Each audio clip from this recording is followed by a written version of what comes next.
Olá, prezado professor, tudo bem? Meu nome é Márcio Wexler, falo da Assembleia de Deus de Blumenau e vamos para mais uma pré-aula da EBD. Iniciaremos um novo trimestre. Essa nova revista ela tem como tema o cuidado de Deus com o corpo de Cristo. E ao longo desse trimestre, então, dessa revista, nós estaremos estudando a primeira carta aos Coríntios. Nesta primeira lição, falaremos um pouco sobre o contexto dela, faremos uma visão panorâmica dessa carta, né? Falaremos sobre o autor, sobre os destinatários da carta, assim como o propósito e contexto em que ela foi escrita. Comecemos então falando sobre o autor. O autor foi o apóstolo Paulo, conforme está registrado logo no primeiro versículo da carta. Quem era Paulo? Bom, Paulo era um judeu da tribo de Benjamim e também um cidadão romano. Ele nasceu em Tarso, mas passou a maior parte de sua vida em Jerusalém, como aluno do renomado mestre Gamaliel. E assim como seu pai, Paulo também era fariseu. Essas informações, vocês podem extrair elas do livro de Atos, capítulo 22, versículo 3 e capítulo 23, no versículo 6. Bom, sabemos, né, pela leitura de Atos também, que Paulo foi milagrosamente convertido quando estava a caminho de Damasco para perseguir os cristãos que viviam lá naquela cidade. Logo após a sua conversão, ele começou a pregar em Damasco, né? Mas teve que fugir de lá porque os judeus que viviam naquela cidade queriam matá-lo. Isso está registrado em Atos, capítulo 9, dos versículos 1 a 25. Então Paulo foi para o deserto da Arábia, onde permaneceu por 3 anos, recebendo instruções acerca do Evangelho por meio de revelações diretas de Jesus Cristo. Essas informações constam no livro de Gálatas, capítulo 1, versículos 11 e 12 e versículos 17 e 18. Bom, mais do que qualquer outra pessoa, Paulo foi o grande responsável pela disseminação do cristianismo por todo o Império Romano. E ele fez isso principalmente estabelecendo igrejas nas cidades em que ele visitou no decorrer das suas 3 viagens missionárias ao longo do Mediterrâneo. Pelo menos 3 viagens, essas viagens estão registradas, né, no livro de Atos, e ao longo de algumas dessas cidades em que ele visitou, foi estabelecendo igrejas e por esse meio, então, o cristianismo foi crescendo no Império Romano. Bom, na segunda dessas viagens é que Paulo fundou a igreja em Corinto, auxiliado pelo casal Áquila e Priscila, tendo lá permanecido por um tempo aproximado de 1 ano e meio. Isso está registrado no livro de Atos, capítulo 18, versículos 1 a 18. Bom, vamos falar agora um pouco sobre a cidade de Corinto. Corinto era uma cidade próspera, tinha 2 grandes portos e um comércio excelente. Religiosamente, ela também tinha destaque. Nessa cidade era onde ficavam os templos de Apolo e de Afrodite. Pode-se dizer que Corinto era a metrópole grega de maior destaque nos tempos de Paulo. E, assim como muitas cidades prósperas dos dias de hoje, Corinto era intelectualmente arrogante, materialmente próspera e moralmente corrupta. Mesmo pelos padrões pagãos da época, Corinto era tão corrupta moralmente que seu próprio nome virou sinônimo de depravação. Corintianizar significava imoralidade e libertinagem. Bom, E falando agora especificamente sobre a primeira carta aos Coríntios. A carta foi escrita quando Paulo estava em Éfeso, aproximadamente 5 anos depois do tempo em que ele esteve na igreja de Corinto. Ela foi endereçada à igreja de Corinto, como podemos perceber no versículo 2 do primeiro capítulo, ou seja, aos cristãos que lá viviam. E tinha 2 propósitos principais. O primeiro, tratar sérios problemas da igreja de Corinto. Havia pecados que os coríntios não consideravam tão sérios, mas que Paulo sabia que eram graves, né? E o segundo propósito era o de aconselhar e doutrinar os coríntios sobre diversos assuntos variados. Bom, com relação ao primeiro propósito, vale a pena fazer algumas considerações, né? Os sérios problemas da igreja decorriam do não rompimento dos cristãos com a cultura pagã que eles viviam naquela cidade antes de serem convertidos. Como Paulo registra no início do capítulo 3, os coríntios continuavam sendo carnais. Em outras palavras, eles eram espiritualmente imaturos. E isso gerava sérios problemas, como, por exemplo, divisão da igreja, imoralidade sexual, conflitos acerca da liberdade cristã e, inclusive, tolerância ao incesto.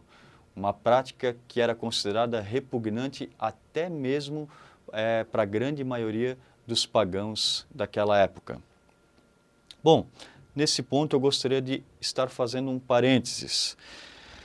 Não é raro encontrarmos pessoas falando e até mesmo pregações dizendo em que temos que ter como referência a igreja primitiva.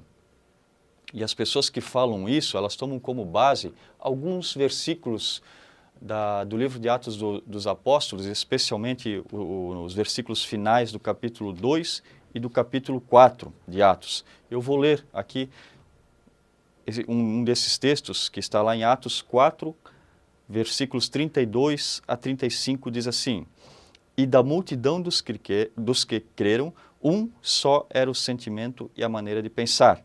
Ninguém considerava exclusivamente seu os bens que possuía, mas todos compartilhavam tudo entre si. Com grande poder, os apóstolos continuavam a pregar, testemunhando da ressurreição do Senhor, e maravilhosa graça estava sobre todos eles. Não havia uma só pessoa necessitada entre eles, pois os que possuíam terras ou casas as vendiam, traziam o dinheiro da venda e o depositavam aos pés dos apóstolos, que por sua vez o repartiu conforme a necessidade de cada um. Bom, baseado nesses versos, né, que também se encontram lá, algo parecido no final do capítulo 2, muitas pessoas dizem, olha, que igreja maravilhosa, esse é o nosso modelo, essa é a nossa referência, temos que ser como era a igreja primitiva. Mas isso é um engano. E a primeira carta de Coríntios é uma das cartas que comprova isso, que comprova o engano. Por quê? Porque essa carta escancara os sérios problemas que havia na igreja de Corinto. Igreja essa que era uma das, né, que fazia parte da igreja primitiva, ou a igreja de Atos, como alguns falam. Bem, faz sentido querer ser uma igreja como era a igreja de Corinto na época em que Paulo escreveu essa carta para eles? Não faz nenhum sentido, certo? Fechando esse parênteses, né? Temos que entender o seguinte: há sim aspectos louváveis da igreja primitiva que nós temos que ter como exemplo. Essas passagens, por exemplo, que eu acabei de ler agora aqui, né, do final do capítulo 4, é realmente uma igreja uma igreja boa, uma igreja sã naquele momento. Agora não dá para pegar esses versículos ali e qualificar toda a igreja primitiva, né? Isso é um erro. Então, apesar de haver aspectos louváveis a se tomar como exemplo, nós temos que ter em mente que a igreja primitiva não era imaculada e não era perfeita, como muitas pessoas dizem por aí, certo? E isso é importante. Pode parecer que é só um detalhe, mas não, é importante. Por quê? Porque a partir do momento que você está querendo pegar uma outra igreja para ser referência, você está desviando o foco daquele que deve ser a nossa referência, certo? A nossa referência não deve ser outra igreja, mas sim o cabeça da igreja, Jesus Cristo.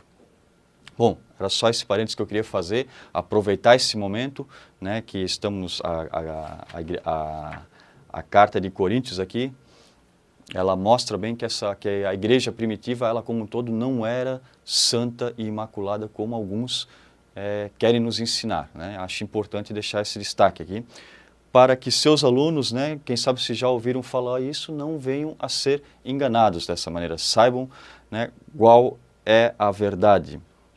Bom, finalizando esse primeiro propósito da carta aos Coríntios, vale também dizer que é a carta que mais trata problemas. E isso é bom, porque além de esclarecer à igreja o que é problema, ela trata esses problemas, né? E para isso Paulo apresenta princípios claros e permanentes, né? Sendo cada um desses princípios universalmente aplicáveis a toda a igreja.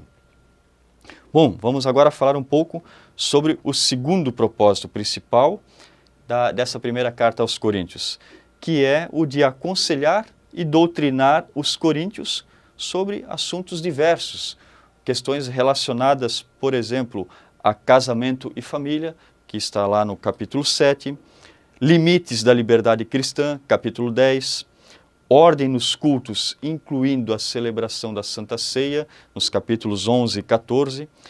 A carta fala também bastante sobre os dons espirituais, no capítulo 12, e também sobre a doutrina da ressurreição, no capítulo 15. Alguns dos problemas que falamos no primeiro propósito ali, assim como assuntos que falamos nesse segundo propósito, serão melhor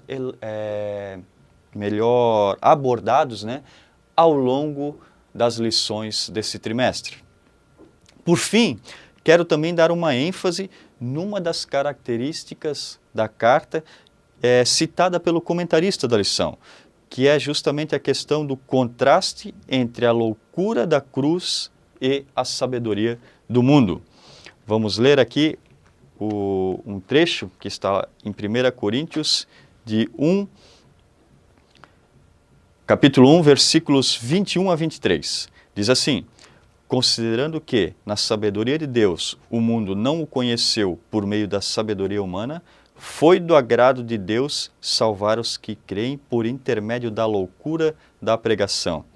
Porque tanto os judeus pedem sinais, como os gregos procuram sabedoria. Nós, entretanto, proclamamos a Cristo crucificado, que é motivo de escândalo para os judeus e loucura para os gentios. Vemos ali nesses versículos, né, que os judeus pediam sinais, né, e os gregos procuravam sabedoria.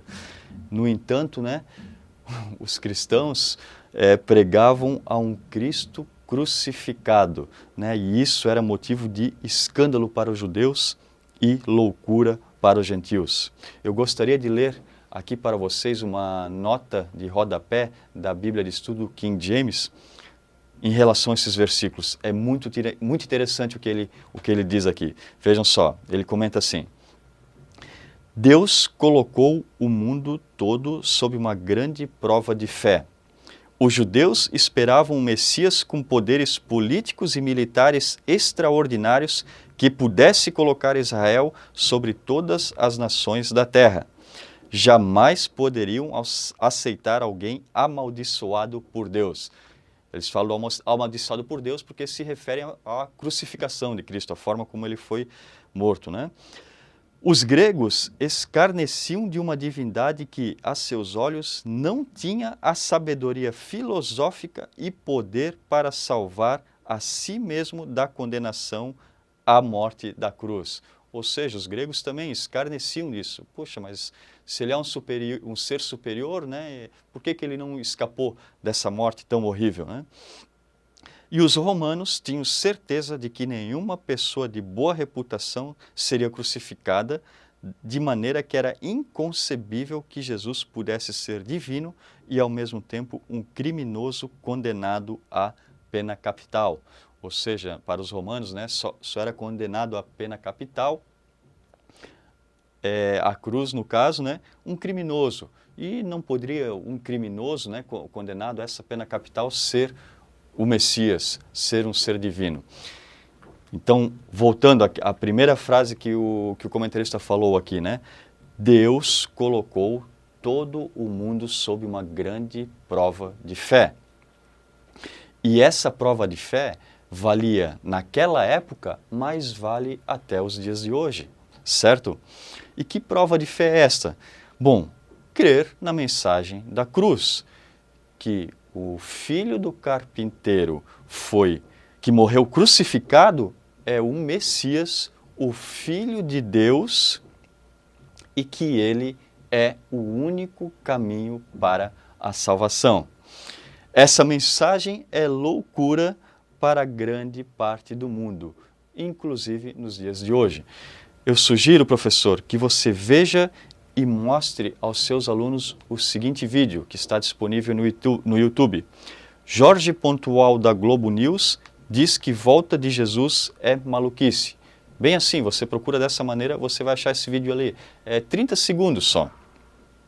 Então, Jorge Pontual falando um pouquinho assim sobre essa volta de Jesus, e ele termina com esse termo, né? É uma maluquice. Jorge Pontual, ele é um renomado jornalista que trabalha como correspondente da Globo nos Estados Unidos, e ele é, no mundo, né, pelo mundo, considerado uma pessoa inteligente, sábia, culta, igual é o entendimento dele com relação ao Evangelho. É uma maluquice. É isso que ele fala, palavras dele, né? Bom, a primeira carta aos Coríntios já nos alertava, né, escrita há quase 2000 anos atrás, né, já nos alertava para que não nos surpreendêssemos, né, com reações das pessoas desse tipo, né, conforme o Jorge Pontual e tantos outros, né, concordam com ele, né? Isso é uma maluquice, é uma loucura, né? Que bom, né, que a carta aos Coríntios já nos alertava, já nos orientava nesse sentido, para que não fôssemos pegos de surpresa, né? Então, quando ouvirmos pessoas falarem que é loucura a nossa crença, não devemos nos deixar influenciar por isso. Muito pelo contrário, né? Vamos ler agora o versículo 18 do capítulo 1, que diz assim, ó: pois a mensagem da cruz é loucura para os que estão sendo destruídos, porém, para nós que estamos sendo salvos, é o poder de Deus. Então, quando ouvirmos, né, que é loucura a nossa crença, não nos deixemos influenciar por isso.